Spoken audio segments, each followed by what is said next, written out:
Introducing how to install the TOYOCONNECTOR TC3-PC. First, attach a nipple to the equipment.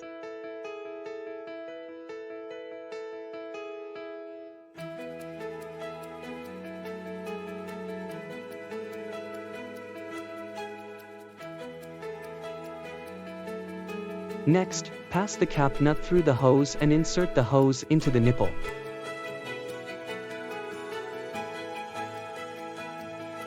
Installation is complete after attaching the cap nut until no gaps are present.